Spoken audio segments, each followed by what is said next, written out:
আসসালামু আলাইকুম। আমি অ্যাড্রেস ট্যাগ নিয়ে এখন আলোচনা করব। অ্যাড্রেস ট্যাগটা আসলে হচ্ছে মনে করেন যে একটা ডকুমেন্টের যে ওনার তার সম্বন্ধে তার সাথে কন্টাক্ট করার কিছু তথ্য এটার মধ্যে এই ট্যাগের মধ্যে লেখা হয়। তো আমরা দেখি আসলে অ্যাড্রেস ট্যাগটা কি। এই অ্যাড্রেস ট্যাগটা মেইনত মনে করেন ইটালিক ট্যাগের মতোই কাজ করে, এর বিশেষত কোনো কাজ নেই। তো আমরা বেশিরভাগ ক্ষেত্রে ফুটারটা ইউজ করি, অ্যাড্রেস ট্যাগটা তত ইউজ করি না। তো দেখেন এখানে ইটালিক ফর্মে এই অ্যাড্রেস ট্যাগের যে আউটপুটটা এটা ইটালিক ফর্মে শো করছে। যদি আমি মনে করেন অ্যাড্রেস ট্যাগটা আমি এখানে রাখতে চাচ্ছি না, আহ, এটা যদি আমি মুছে ফেলাই, এটা যদি আমি মুছে ফেলাই, দেখেন এবার নরমাল ফন্ট আমাদের এখানে কিন্তু শো করছে নরমাল ফন্ট। যদি আমরা অ্যাড্রেস ট্যাগটা এখানে ব্যবহার করি তখনই কিন্তু এরা ইটালিক ফর্মে এটা আমাদেরকে আউটপুট দিচ্ছে। তাহলে বুঝতেই পারলাম যে অ্যাড্রেস ট্যাগটার কাজটা কি। অ্যাড্রেস ট্যাগটার মেইন কাজ হচ্ছে একটা ডকুমেন্টের ওনারের কন্ট্যাক্ট ইনফরমেশন তুলে ধরা। আর এটা ইটালিক ফর্মে শো করে, এটাই। আর কোনো কাজ এটার স্পেশালি কোনো কাজ নাই। তবে বেশিরভাগ ক্ষেত্রে আমরা ফুটার ব্যবহার করি, এটা ব্যবহার করি না। ফুটার নামে একটা ট্যাগ আছে এটা। তো বন্ধুরা এখন আমরা দেখব যে এরিয়া নামে একটা ট্যাগ আছে, এরিয়া ট্যাগ। এরিয়া ট্যাগ একটা ইনসাইড ইমেজ ম্যাপ, ইমেজ ম্যাপের মধ্যে এরিয়া ট্যাগটা কাজ করে। ইমেজ আগেই বললাম এটা একটা ইমেজ ম্যাপ এর মধ্যে কাজ করে। তো দেখি এরিয়া ট্যাগটা সম্বন্ধে আমরা। যদি আমি একটা ইমেজ এখানে নিই আর এখানে ডিফাইন অ্যান ইউজেস দেখি একটু। The area tag defined an area inside an image map, মানে হচ্ছে এই এরিয়া ট্যাগটা ডিফাইন করে একটা ইমেজ ম্যাপের মধ্যে। আর এটা ক্লিকেবল হয়, যে ইমেজে যদি আমি ক্লিক করি এই এরিয়া, তো কতটুকু এরিয়ার মধ্যে আমার ক্লিকেবল হবে সেটা ডিপেন্ড করে এখানে। তো এরিয়া এলিমেন্ট ইট অলওয়েজ নেস্টেড ইনসাইড এ ম্যাপ ট্যাগ, একটা ম্যাপ ট্যাগের মধ্যে এরিয়াটা সবসময় নেস্টেড হয়।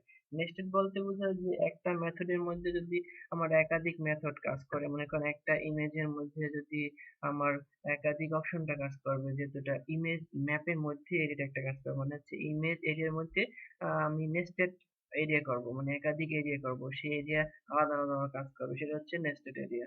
তো দেখি আহ আসলে এর কাজটা কি। আমরা আর এখানে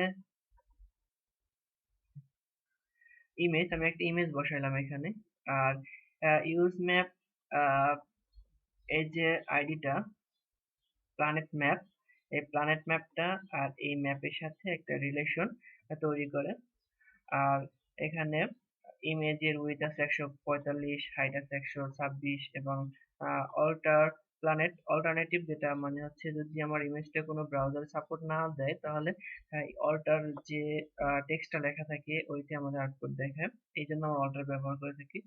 তো দেখেন এখানে ম্যাপ ট্যাগের মধ্যে যেহেতু এরিয়া, আগে একটা কথা ছিল যে ম্যাপ ট্যাগের মধ্যে যদি এরিয়া কাজ করে তাহলে কিন্তু এই এরিয়াটা নেস্টেড আকারে কাজ করে। দেখেন এখানে কিন্তু আমার ইমেজ একটা, যেহেতু আমি image source SRC planet dot zip একটা ইমেজ এখানে বসে, তাহলে আমার ইমেজটা একটাই, বাট এই একটা ইমেজের মধ্যে আমার নেস্টেড এরিয়া কাজ করবে। দেখেন এখানে কিন্তু আমার মাউসটা যখন নিই, সিম্পল একটা মাউস, বাট যখন আমি এটাই নিই তখন হাত আসে, আর এই ছোট যেটা এটা হাত আসে, এটা হাত আসে, তার মানে হলো যে আমার এই ইমেজের মধ্যে নেস্টেড এরিয়া কাজ করছে, নেস্টেড একটা মেথড আমার এই ইমেজটার মধ্যে কাজ করছে। তো দেখেন শেপটা, প্রথম শেপ হচ্ছে কি রেক্টাঙ্গেল, যে এটা আয়তাকার হবে। এবং কোর্স, এই কোর্সটা হচ্ছে যে আপনার এই আয়তাকার ভ্যালুটা কত পরিমাণ হবে, কোন জায়গায় আপনার এই দেখেন হাতটা কতটুকু জায়গা পরিমাণ আসবে, এই এরিয়াটা এটা নির্দেশ করে। আর অল্টার তো বললামই, যেহেতু যেটা সাপোর্ট না দেয় তখন এই নামটা শুধু আউটপুট দিবে। আর এই চারে হচ্ছে সাউন্ড ডট এচটিএমএল, যদি আমি এখানে ক্লিক করি এইচটিএমএল সান ডট এইচটিএমএল নামে একটা পেজের সাথে লিংক দেওয়া আছে, এইটা চলে আসলো। উম, আর এরিয়া শেপ সার্কেল কোর্স। এবার দেখেন অলটা মার্কিউরি, এই সাইডে মার্কিউরি এইচটিএমএল, এটা দ্বিতীয় নাম্বারটা মার্কিউরি। এটাও এরপরে যে মেথডটা, এটা মার্কিউরি। যদি আমি এখানে ক্লিক করি এই এইচটিএমএল পেজটা চলে আসবে। আর তারপরটা হচ্ছে ভেনাস, ভেনাস ডট এইচটিএমএল এটা। আর আগেই বলি যে এই লেখাটা কোর্স লেখাটা কিন্তু আপনার যেখানে তিনটা এরিয়া মেথড আছে, এরিয়া নেস্টেড যে তিনটা এরিয়া আছে, এই তিনটা এরিয়ার প্রত্যেকটার আয়তনটা কত হবে সেটা কিন্তু এই কোর্স নির্দেশ করে। যেমন 124, এটা কিন্তু যে আমার 124, 28 এবং 8, এইটা ALT Venus SREF Venus HTML। যদি আমি এটাকে মুছে ফেলি, এবার যদি আমি এটাকে রিফ্রেশ করি আর এখানে যে মাউসটা নেই, দেখেন হাতটা কিন্তু চলে আসছে না, মানে কি এই এরিয়াটা আমার নাই বিধায় এটা কাজটা করছে না। যখন আবার এটা আমি নিয়ে আসবো তখন অবশ্যই কাজটা করবে, যেহেতু তিনটা নেস্টেড এটার ভিতরে কাজ করছে। তো বন্ধুরা দেখলাম যে এরিয়া ট্যাগের কাজটা কি।